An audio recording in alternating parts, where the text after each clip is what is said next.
چاہو گر ہو برکت کاروبار میں تو سیکھو جو بتایا شریعت نے ہم کو، احکام تجارت، احکام تجارت۔ الحمدللہ رب العالمین والصلاة والسلام علی سید المرسلین، اما بعد فاعوذ باللہ من الشیطان الرجیم، بسم اللہ الرحمن الرحیم۔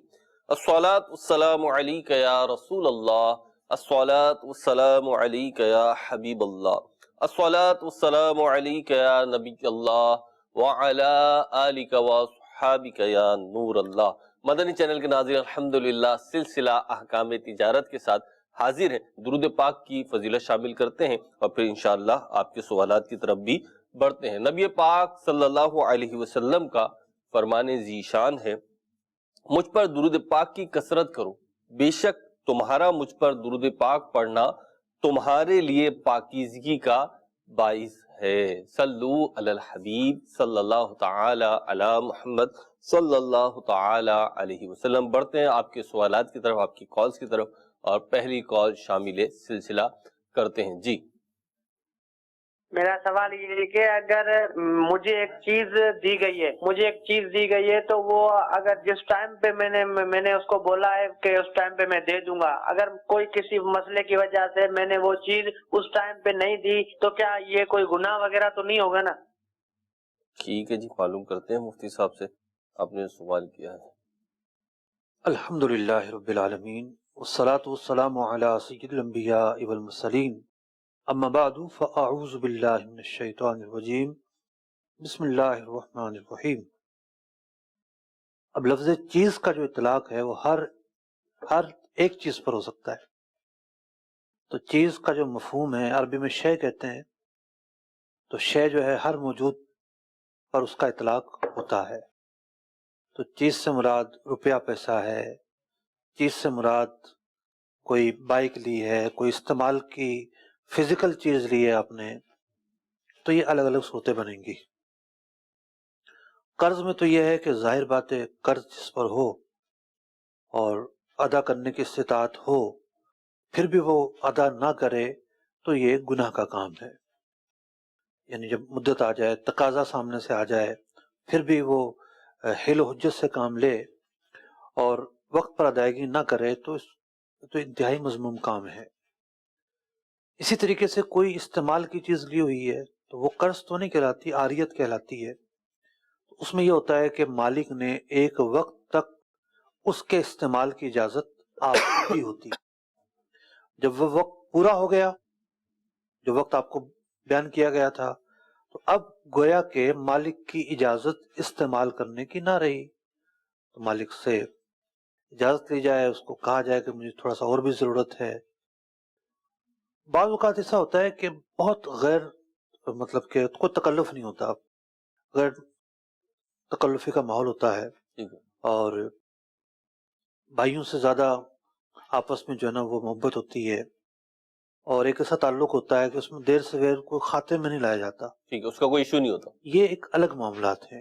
ٹھیک ہے، لیکن جہاں سامنے والا محسوس کر رہا ہے یا کر سکتا ہے، ٹھیک ہے، وہاں جو ہے خاص توجہ کی حاجت ہے کہ لیٹ سویر ہوتی ہے تو اس کو مطلع کیا جائے۔ مفتی صاحب، اس میں یہ جو آپ نے فرمایا کہ جہاں پہ تعلقات ہیں تو بعض اوقات یہ ہوتا ہے کہ جس سے چیز لی گئی ہے وہ تو نہیں انڈرسٹینڈ کر رہا کہ اتنے تعلقات ہیں، لیکن جس نے چیز لی ہے استعمال کی، میں سپوز کر لیں گاڑی ہی کی بات کر لیتے ہیں، بائک ہے یا کار ہے، وہ لیے جی ایک دو دن کے لیے دے دو، اب وہ دی ہے تو ظاہر سی بات ہے کچھ نہ کچھ تو تعلق ہے جبھی تو دی ہے، لیکن ایک ہوتا ہے کہ سامنے والے نے بھی اپنا کچھ نہ کچھ مینج کیا ہوا ہوتا ہے سسٹم کہ جی ٹھیک ہے 2 دن کے لیے ان کو دے رہا ہوں، 3 دن کے لیے ان کو دے رہا ہوں، یا جو بھی مدت ہے اس کے لیے دے رہا ہوں، اس کے بعد یہ میرے پاس ریٹرن آ جائے گی اور میرے جو کام ہے وہ میں اپنے وقت پہ اس طریقے سے مینج کر لوں گا۔ تو یہ اپنے طور پر ہی ایزیوم کر لینا کہ جی اپنے تو تعلقات ہیں اور کوئی ناراضگی نہیں ہوتی، بلکہ اگر سامنے والا ناراض ہو تو کہتے ہیں کہ یار ہمارے تو تعلقات ہیں اور آپ کسی غیروں والی بات کر رہا ہوں، تو اب اس موقع پہ لینے والا کیسے انڈرسٹینڈ کرے گا؟ دیکھیے یہاں پر مفت ازم چل رہا ہوگا نا، مفت ازم، ٹھیک ہے، مفتے کی چیزیں استعمال کرنی ہے، یعنی ایک سوال کرنے والا جہاں تکلف نہیں ہے سوال کر رہا ہے، تو سوال کرنے میں اگرچہ کہ کتنا ہی گہرا تعلق بنتا ہو، جی ایک بندے کا پاؤں تو بھاری پڑتا ہے نا ٹھیک ہے. کہ بھائی کیسے بولوں گا، کیسے مانگوں گا. اچھا، بعض ایسے مواقع بھی آتے ہیں کہ شرمندگی کا بھی سامنا کرنا پڑتا ہے. تو بہت سارے لوگ ایسے ہوتے ہیں کہ دوسروں کی چیزوں پر بس سمجھتے ہیں کہ یہ تو مفت کی ہو گئی ہے، تو وہ بہت سارے انداز دیکھنے کو ملتے ہیں. بار بار مانگیں گے، لیٹ کریں گے، سامنے والے کی دقت تکلیف اس کا احساس نہیں کریں گے. سامنے والے کی تکلیف کا احساس کرنا بہت ضروری ہے کہ وہ اگر آپ کے کام آ رہا ہے تو خود ریلیکس ہے، مشقت میں پڑ رہا ہے، کتنی مشقت اسے ہوگی، وہ کس طرح خود کو مینیج کرے گا.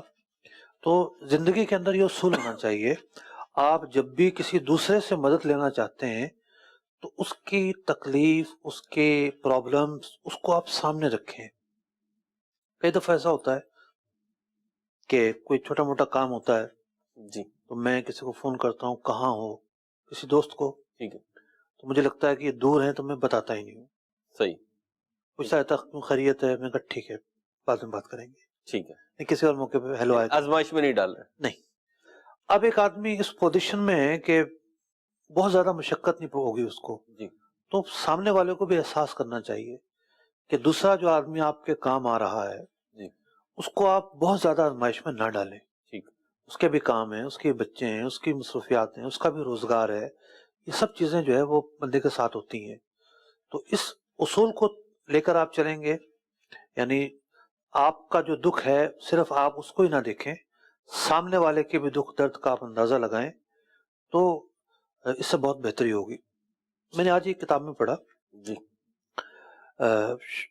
حضور سیدنا شیخ عبد القادر جیلانی رحمۃ اللہ تعالی علیہ، ان کی کتاب ہے الفتح الربانی، ٹھیک. صفحہ نمبر 70 پر ایک بڑی پیاری بات لکھی ہوئی ہے. آپ فرماتے ہیں اذا صح القلب، دل راہ راست پر آ جائے، ٹھیک. دل بگڑا ہوا ہو. دل کی کئی صفات ہیں نا، ٹھیک ہے. کہ جب بندے کا دل راہ راست پر آ جاتا ہے تو اس کی نشانی کیا ہے؟ اس دل کے اندر جو مخلوق خدا ہے اس کے تعلق سے شفقت اور نرمی بڑھ جاتی ہے. یہ دل کے راہ راست پر آنے کی ایک نشانی اور ایک علامت ہے. واہ زبردست. تو آپ صرف اپنی جو ہے نا وہ غرض کو مقدم رکھیں، اپنے مطلب کو مقدم رکھیں، یہ اصل چیز نہیں ہے. اصل یہ ہے آپ دوسروں کے کام آئیں. اور یہ پتہ بھی چل جاتا، لوگوں کو بھی پتہ چل جاتا ہے کہ جناب علی جو ہے بس اپنا کام نکالنا جانتے ہیں اور پھر غائب ہو جاتے ہیں. تو بہرحال جیسے مفتی صاحب نے ارشاد فرمایا، اللہ تعالیٰ ہمیں ہدایت بھی عطا فرمائے اور نرم دلی بھی عطا فرمائے، دوسروں کا خیال رکھنے کی توفیق عطا فرمائے. جن کی بھی بگڑی یہ بن جائے. اگلی کال شامل کرتے ہیں. جی مفتی علی اصغر صاحب کی بارگاہ میں یہ سوال ہے، فینس میں پراپرٹی رینٹ پہ دیتے ہیں، فلیٹ، پورشن، بنگلو وغیرہ وغیرہ، اس میں 11 مہینے کا ایگریمنٹ ہوگا، 3-4 مہینے کا ڈپوزٹ اونر رکھتا ہے کہ جب خالی کریں گے تو ریفنڈیبل ہے. 11 مہینے کے بعد جب بیٹھتے ہیں تو اس میں پراپرٹی میں کلر، الیکٹریسٹی وغیرہ وغیرہ کو ڈیمیج ہو جاتا ہے، تو کاسٹلی وہ مائنس زیادہ کرتا ہے اونر، اور ٹیننٹ کہتا ہے کہ اتنے نہیں مائنس کریں، کم مائنس کریں. اسٹیٹ ایجنٹ اگر بولتا ہے تو اونر کہتا ہے آپ کو میں نے کمیشن دی ہے، آپ میری طرف سے بولنا چاہیے آپ کو. اس صورت میں اب آپ سے رہنمائی یہ چاہیں گے کہ اس صورت میں آپ ایک محتاط جو ہے وہ طریقہ بتائیں، ہمیں رہنمائی فرمائیں کہ اونر کو اس معاملے میں کیا کردار اختیار کرنا چاہیے، ٹیننٹ کو اس معاملے میں کیا کردار اختیار کرنا چاہیے، اور اسٹیٹ ایجنٹ کو اس معاملے میں کیا کردار اختیار کرنا چاہیے جو اخلاقاً شرعاً درست بھی ہو اور جو ہے وہ خوشی خوشی جو ہے یہ معاملہ طے پا جائے. یہ آپ سے رہنمائی چاہتے ہیں. جزاک اللہ خیرہ. جنید رضا، تاری ڈیفینس، کراچی. ماشاءاللہ. دیکھیے، کسی کا نقصان کر کے تلافی وصول کرنا، کسی نے نقصان کیا اب اس کی تلافی وصول کی جائے، فقہ کی زبان میں سے تاوان لینا کہتے ہیں. ٹھیک. یا عربی میں زمان کا لفظ بھی استعمال ہوا ہے. یہ بڑا ہی اہم موضوع ہے. بعض فقہا نے تو اس پورے موضوع پر کتابیں لکھی ہیں، کتاب الزمانات کے نام سے. فقہ کی ہر کتاب میں الگ سے بھی باب ہوتا ہے اور جو متعلقہ ابواب ہیں اس کے تحت بھی صورتیں بیان کی ہوئی ہوتی ہیں. سب سے پہلے تو آپ کی فیلڈ میں جو بھی لوگ کام کر رہے ہیں اور یہ جو کیفیت واقع ہوتی ہے اس کے تناظر میں یہ پتہ ہونا چاہیے کہ کون سی چیزیں ایسی ہیں جس پر آپ نقصان ہونے پر پیسے وصول کریں گے اور کون سی چیزیں ایسی ہیں کہ آپ وصول نہیں کریں گے. مثال کے طور پر کھڑکی کا شیشہ ٹوٹا ہوا ہے. اب جناب شیشہ کیسے ٹوٹا؟ نیچے سے کوئی بچے کھیل رہے تھے، انہوں نے گیند ماری، شیشہ ٹوٹ گیا. جو کرایہ دار ہے اس میں تو اس کا کوئی قصور نہیں ہے، اس نے تو شیشہ نہیں توڑا. تو اس کی بات سنی جائے گی وہ کیا کہتا ہے. اگر وہ کہتا ہے کہ جی ہمارے گھر کے ایک بچے نے گیند ماری اس سے ٹوٹا ہے، تو بالکل ان سے پیسے وصول کیے جائیں گے. اگر وہ یہ کہتا ہے کہ جناب نیچے سے کسی نے بال ماری ہے، باہر سے کہیں سے پتھر آیا، تو اب ایک دعوے کا مسئلہ ہو گیا. اب یہ نہیں کہیں گے جس کی آواز اونچی ہے وہ دوسرے کو دبا لے، تم جھوٹ بول رہے ہو، تم یوں کر رہے ہو. نہیں، وہ ایک شخص دعویٰ کر رہا ہے، اس کو دعویٰ کرنے کا حق حاصل ہے. ٹھیک. اور اس کے بعد پھر جو شرعی طریقہ کار ہے، جو گواہ شہادت، جو بھی ایک جس طریقے پر فیصلہ ہوتا ہے اس طریقے پر فیصلہ ہوگا. تو سب سے پہلی بات تو یہ ہے کہ وہ کون کون سے مقامات ہیں، وہ کون کون سی جگہیں ہیں. اب رنگ جو ہے وہ گھسا گیا تو رنگ کے گھسنے پر کیا تاوان ہوگا؟ رنگ تو جھڑ بھی جاتا ہے، خود بخود جھڑ جاتا ہے. ہاں، رنگ پر لکیریں ماری ہیں، کوئی میز ویز کھینچنے کے نشانات ہیں، کوئی ایسی چیزیں ہیں، تو ایک بڑا مشکل موضوع ہے یہ. اور پہلی بات تو یہ ہے کہ صحیح کیا اور غلط کیا. جب یہی نہیں پتا تو پھر بولنا کیا ہے. پہلے تو یہ پتا ہونا چاہیے کن چیزوں پر نقصان ہو تو پیسے وصول کیے جاتے ہیں، کن چیزوں پر نہیں ہو تو نہیں کیے جاتے، وہ کیا کیا صورتیں ہیں. اب دوسری بات، ایسے موقع پر ریالٹی کا مظاہرہ کرنا ضروری ہے، حقیقت پسند ہونا ضروری ہے. کمیشن کرایہ دار سے لی ہو یا کمیشن مالک مکان سے لی ہو، کسی کی بھی سائیڈ نہیں لینی، انصاف کا ساتھ دینا ہے. ٹھیک.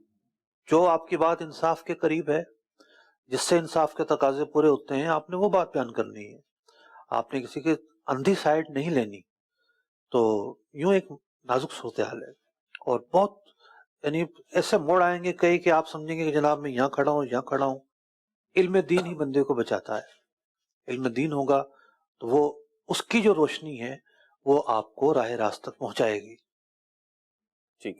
مفتو اگر طے ہو جائے بالفرض کہ طے ہو گیا کہ جی جو لاس ہوا ہے یہ کرایہ دار سے ہوا ہے لاس، اور اب وہ کرایہ دار دینے کے لیے بھی آمادہ ہے، ٹھیک ہے جی مجھ سے لاس ہو گیا، میں دینے پر آمادہ ہوں، لیکن اب جو مالک مکان ہے وہ زیادہ چارجز لگا رہا ہے، تو اب ایسی صورت میں کیا کیا جائے گا؟ مثال کے طور پہ کھڑکی تھی، ایک ونڈو تھی، اور وہ ونڈو جو ہے وہ غلط استعمال کرنے کی وجہ سے، پٹکنے کی وجہ سے ٹوٹ گئی ہے. اب وہ ریئلائز کر رہا ہے، جو جس نے کرایہ داری کے لیے لیا تھی وہ جگہ، پراپرٹی لی تھی، وہ اس بات کو ایکسیپٹ کر رہا ہے کہ میں نے اس کا مس یوز کیا ہے، جیسے کہ استعمال کرنا چاہیے تھا ویسے نہیں کیا، جس کی وجہ سے کھڑکی ونڈو خراب ہو گئی ہے، اور اس کی جو بھی پیمنٹ بنتی ہے میں دینے کو تیار ہوں. اب ایسے میں آنر جو ہے وہ زیادہ پیسے لگائے اس کے، اور مارکیٹ ویلیو جو ہے اس کو چھوڑ دے، تو اب کیا ہوگا؟ میں وہی عرض کر رہا ہوں کہ ریالٹی ضروری ہے. ٹھیک ہے. یعنی جو اس کی مارکیٹ ویلیو بنتی ہے وہی پیسے لے گا وہ. ٹھیک ہے. اس سے زیادہ تو نہیں لے سکتا. ٹھیک ہے. اگلی کال دیجیے. میں آصف محمد جہانگیر ضلع بکر سے بول رہا ہوں، پنجاب سے. جی میرا سوال یہ ہے کہ کچھ پوچھنا چاہتا ہوں کہ یہ جو ٹیم ہے نا، اس کے اوپر اکاؤنٹ میرا کھلا ہوا ہے، وہ کہتے ہیں 1000 روپے اگر تم اکاؤنٹ میں رکھو گے تو روزانہ 50 منٹ تمہیں ہم دیں گے نا. اور اکثر لڑکے یعنی کہ اس کو استعمال بھی کر رہے ہیں. کیا یہ سود میں آتا ہے کہ نہیں آتا، یہ پوچھنا. دیکھیے، موبائل کمپنیوں نے بندے کو جو ہے سود میں مبتلا کر دیا ہے. 1000 روپے رکھو گے تو یہ فیسلٹی ملے گی، یہ سہولت ملے گی، یہ بیلنس ملے گا، یہ نیٹ ملیں گے، ساری کی سارے جو سہولتیں ہیں یہ اس قرض پر ہے جو آپ نے موبائل کمپنی کے اکاؤنٹ میں پیسے ڈال کر محفوظ کیے ہوئے ہیں. کمپنی وہ پیسے آپ کے استعمال کر رہی ہے، آپ کو اس کے بدلے میں فائدہ پہنچا رہی ہے. تو یہ اسی طرح ہے جیسا کہ سودی بینک کے اندر آپ پیسے ڈالیں اور اس پر آپ کو سود ملتا رہے. یہ بھی سودی معاملہ ہے. ایسا کوئی بھی اکاؤنٹ استعمال کرنا جائز نہیں ہے. اب استعمال کر رہے ہیں، جو بھی استعمال کر رہا ہے وہ اپنے کیے پر قابل مواخذہ ہے. ایسا تو نہیں ہے جو کر رہا ہے اس کا حساب نہیں ہوگا، پوچھ گچھ نہیں ہوگی، اللہ کے ہاں جواب دینا پڑے گا. ایک چیز اس میں ہو سکتا ہے کسی کے ذہن میں آتی ہے کہ جی ہم پیسے تو نہیں لے رہے، ہم نے 1000 روپے رکھوائے اس پہ تو ہم 10 روپے بھی نہیں لے رہے, ہمارے تو 1000 روپے ہی ہیں, 1000 روپے واپس لے رہے ہیں, تو یہ پیسے تو نہیں لے رہے ہم زیادہ. دیکھیں حدیث پاک میں فرمایا گیا کل قرض جر منفعۃ ٹھیک ہے, فہو ربا. ٹھیک, قرض پر جو بھی بینیفٹ اٹھایا جائے, جی لفظ عربی ہے منفعۃ. ٹھیک ہے, منفعت کا انگریزی میں ترجمہ ہے بینیفٹ. ٹھیک ہے, یا یہ نہیں کہا گیا کہ جناب پیسے وصول کیے جائیں, ٹھیک ہے, کوئی بھی بینیفٹ اٹھایا جائے قرض کے بدلے میں, ٹھیک. مشروط بینیفٹ, صحیح, تو وہ بینیفٹ حرام ہوتا ہے, ٹھیک, وہ سود ہوتا ہے. ٹھیک. اگلی کال دیجیے. جی گوجرا سے شہباز بول رہا ہوں جی. میرا سوال یہ ہے کہ جب کوئی آپ سے کوئی چیز منگواتا ہے, آپ کسی آؤٹ آف سٹی یا اپنے شہر سے لاتے ہیں اور وہ اسے ابھی پیسے نہیں دیتا, جب وہ اس کو بتاتا ہے چیز لا کر دے دیتا ہے, کیا وہ پرائز سے زیادہ کچھ منافع کی صورت میں لے سکتا ہے؟ دیکھیں عام طور پر تو یہ ہوتا ہے کہ کوئی دوستی ہوتی ہے, کوئی ایک تعلق ہوتا ہے, کہتے ہیں جی میری چیز بھی لے آئیے گا. ایسا نہیں ہوتا کہ وہ بندہ دکاندار ہے, جی, کاروبار نہیں اس اس چیز کا کام کرتا ہے. کاروبار جہاں ہو تو وہاں ایک انڈرسٹوڈ ہوتا ہے کہ سامنے والا خریدے گا اور خرید کر اپنا نفع رکھ کر مجھے دے گا. ٹھیک, اب یہ جو ماحول ہے دوسری طرف, جی, یہاں کوئی ایسا انڈرسٹوڈ نہیں ہوتا, ٹھیک ہے, اور وہ اسے اپنا وکیل بنا رہا ہوتا ہے کہ تم جو ہے وہ میری طرف سے ذرا ٹھیک ہے, یہ خرید کر لے آئیے گا. ٹھیک, تو وکیل کی یہ ذمہ داری ہوتی ہے, نمائندے کی یہ ذمہ داری ہوتی ہے کہ جتنے میں خریدی ہے, جتنے میں پڑی ہے, ہو بہو آ کے اسے بتائے اور اس سے آگاہ کرے. اپنا نفع وہ اس معنی میں نہیں رکھ سکتا. ٹھیک, اپنا نفع رکھنا چاہتا ہے, یعنی بہت سارے لوگ ہیں, ضروری تھوڑی کہ گاؤں سے سفر ہوگا شہر تک ہوگا, جی, ایک ملک سے دوسرے ملک بھی سفر ہوتے ہیں. ٹھیک ہے, لوگ کہتے ہیں جی وہاں سے لیپ ٹاپ لے آئیے گا, وہاں سے موبائل لے آئیے گا. جی, ہوتا ہے 1-2 موبائل لانے کی اجازت ہوتی ہے, لیپ ٹاپ لانے کی اجازت ہوتی ہے, تو وہ صاف بیان کر دے جی میں تو جناب ٹھیک ہے, میں یہ وہاں سے خرید کر اپنے کچھ پیسے رکھ کر آپ کو دوں گا, ٹھیک, اتنے کا میں آپ کو دوں گا, آپ کو چاہیے تو میں لے آؤں ورنہ نہیں. ٹھیک. اور بعض لوگ اس طریقے سے سب کام کرتے بھی ہیں, دوسرے جی ہاں. ملکوں سے بھی, دوسرے شہروں سے جی بھی, بلکہ ایک مارکیٹ سے دوسری مارکیٹ کے لیے بھی اس طریقے سے کام جن کا روٹین کا سفر ہوتا ہے, جی, روٹین کے جن کے سفر ہوتے ہیں, جی, وہ اپنا کرایہ کیا اس سے زیادہ پیسے نکال لیتے ہیں. ٹھیک ہے, اسی طرح, یہ ایک ٹھیک ٹھاک جو نا وہ تجربے کی بات بتا رہا ہوں. ٹھیک, میں نے تجربہ نہیں کیا ایسا الحمدللہ کبھی بھی. میں عرض کر رہا ہوں کہ جو لوگوں کی صورتحال دیکھی ہے وہ بیان کر رہا ہوں. اگلی کال دیجیے. میرا سوال یہ ہے کہ ایک بندہ ہے کہ گندم اگر حالی گندم کو دے رہے پیسے دے دے پہلے مثلا 50,000 یا لاکھ روپیہ تو دے چے کہ اون دے نال طے کی ویندی ہے کہ بھئی میں اتنے 1000 روپے من نال گنتا, کیا یہ جائز ہے یا ناجائز ہے, رہنمائی فرمائیں. دیکھیں اس نے جو پہلے پیسے دیے ہیں اس کو, وہ کیا ہیں, وہ اناج کی قیمت تو ہو نہیں سکتے. ٹھیک ہے, اگر اناج کی قیمت مانے تو اناج کی پھر وہ لگانی چاہیے تھی, ان کو بھاؤ لگانا چاہیے تھا. ٹھیک ہے, وہ تو مارکیٹ پہ رکھتے ہیں کہ بھی مارکیٹ جو ہوگی وہ اس وقت دیکھیں گے. ٹھیک, جی, اور یہ اصل میں قرض لینا ہوتا ہے. ٹھیک, قرض لیا, قرض لیا, اب سامنے والے کو باؤنڈ کر دیا, بھئی میں نے تمہیں چونکہ قرض دیا ہے لہٰذا مجھے فائدہ پہنچانا ہے تم نے, اور یہ میرے پاس آ کر بیچنی ہے. تو یہ بھی قرض پر نفع اٹھانے کی مثال ہے. امید ہے یہ بات میری آپ کو سمجھ میں آ گئی ہوگی. اب میں ایک اگلی بات کرنے لگا ہوں. جی, میں نے یہ کہا کہ بھئی یہ سودا تو ہو نہیں رہا. کسی کے ذہن میں آ سکتا ہے بھی سودا کیسا, مال تو ہے ہی نہیں, ٹھیک ہے, گندم تو ابھی تیار ہی نہیں ہوئی ہے. ٹھیک ہے, ٹھیک ہے, تو ایک طریقہ کار ایسا ہے, نبی اکرم علیہ الصلوۃ والسلام جب مکہ مکرمہ سے ہجرت کر کے مدینہ منورہ تشریف لائے تو آپ نے دیکھا کہ اہل مدینہ جو ہیں وہ, چونکہ مدینہ منورہ زرخیز علاقہ تھا, یہاں فصلیں ہوتی ہیں, کھجوروں کے باغات ہیں, تو اہل مدینہ بے سلم کے ذریعے کھجوریں بیچا کرتے تھے, یعنی سودے کیا کرتے تھے ان کے پھل آنے سے پہلے, ایڈوانس میں انہوں نے مثال کے طور پر 2 مہینے پہلے 3 مہینے پہلے سودا کر لیا. ٹھیک ہے, تو نبی اکرم علیہ الصلوۃ والسلام نے کچھ شرائط کے ساتھ اس چیز کو جائز قرار دیا. وہ شرائط کیا تھی کہ جو جنس ہے وہ متعین ہو. جیسے مثال کے طور پہ آم لے لیں آپ، تو آم تو بہت سارے ہیں، ٹھیک ہے، کون سا آم؟ ٹھیک ہے، کھجوریں بھی بہت ساری ہیں. صحیح. جنس متعین کریں. ایک مرتبہ ایک شخص آیا، پیارے آقا علیہ الصلوۃ والسلام کے ساتھ سودا کیا. اس نے کہا کہ جی فلاں باغ کی کھجوریں میں خریدنا چاہتا ہوں. تو آپ علیہ الصلوۃ والسلام نے فرمایا کہ نہیں، باغ خاص نہ کرو، صرف کھجور خاص کرو.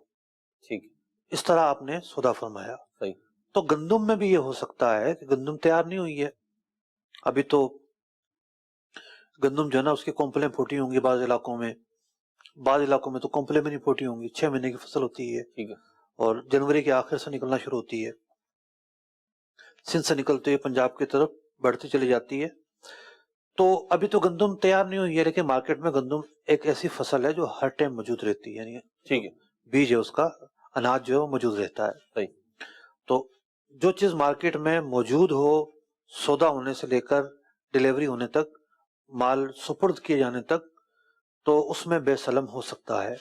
ایڈوانس ٹریڈنگ ہوتی ہے. یہ آپ کے پاس مال نہیں ہے لیکن آپ نے پہلے ہی بیچ دیا، تو پھر آپ ریٹ مقرر کریں گے، اتنے کا مال بیچا، اتنے کا مال خریدا. جو چیز خریدی اس کا وزن اتنا ہوگا، اس کی جنس اتنی ہوگی، بار بردانہ کس کا ہوگا، مالک کا ہوگا یا بیچنے والے کا ہوگا یا خریدنے والے کا ہوگا، پہنچ پر مال دیا جائے گا یا زمین سے اٹھانی ہوگی. اس طرح کی جو ضروری باتیں ہیں یہ طے کر لی جائیں. بنیادی طور پر اس میں 2 چیزیں بڑی اہم ہیں. ایک تو یہ کہ ایڈوانس یہ سودا ہے، فصل نہیں آئی آپ نے ایڈوانس سے سودا کر لیا، اور اس میں 1 مہینے سے زیادہ کی ادھار ہونی چاہیے، 1 مہینے سے کم کی ادھار نہ ہو. دوسری ایک بنیادی شرط یہ ہے کہ سودا ہونے سے لے کر مال حوالے کرنے تک وہ چیز مارکیٹ میں موجود ہو. جیسا کہ آج کل آم کا نام و نشان نہیں ہے. آج آم پر بے سلم نہیں ہو سکتی. ٹھیک ہے. چنے پہ ہو سکتی ہے، دال پہ ہو سکتی ہے، کپاس پہ ہو سکتی ہے.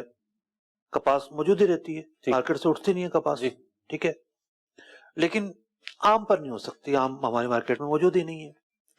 تو یوں بے سلم کیا جا سکتا ہے. لیکن ہوتا یہ ہے کہ کسان اور یہ آڑتی جی یہ دونوں یہ سوچ رہے ہوتے ہیں کہ بھئی آج بھاؤ کیسے لگا دیں ہم. جب فصل آئے گی تو ہو سکتا ہے بھاؤ زیادہ ہو سکتا کم ہو. دونوں ہی ڈرے ہوئے ہوتے ہیں. تو اس وجہ سے یہ وہ سیدھا راستہ اختیار نہیں کر رہے ہوتے. جی. ایک ایسے راستے پر چلتے ہیں جو غلط راستہ ہوتا ہے. ٹھیک ہے.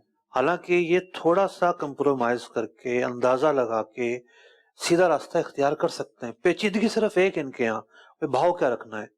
بھائی بھاؤ ایک اندازے کے ساتھ رکھ لیں اور آپ بے سلم کر لیں.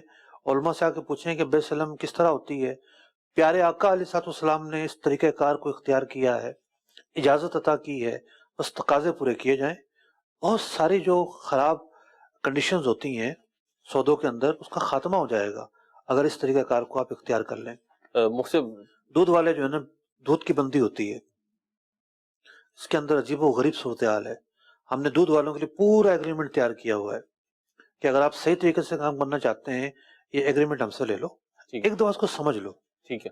اس طریقے سے کرنا ہے، بے سلم کر لیں. ٹھیک. کپڑے کی بعض اوقات جو ہے نا، وہ جیسے آج کل جو موسم ہے، اس وقت کپڑے کی جو ڈیلنگ ہے وہ ٹاپ پر ہوگی. تو اب مال کسی کے پاس ہے، کسی کے پاس نہیں ہے، وہ سودے کرنا چاہتا ہے، بے سلم کا طریقہ اختیار کر لے. ہمارے پاس اس کا بھی معاہدہ تیار ہے، آئیں معاہدہ لیں اور اس کے مطابق عمل کریں. ٹھیک.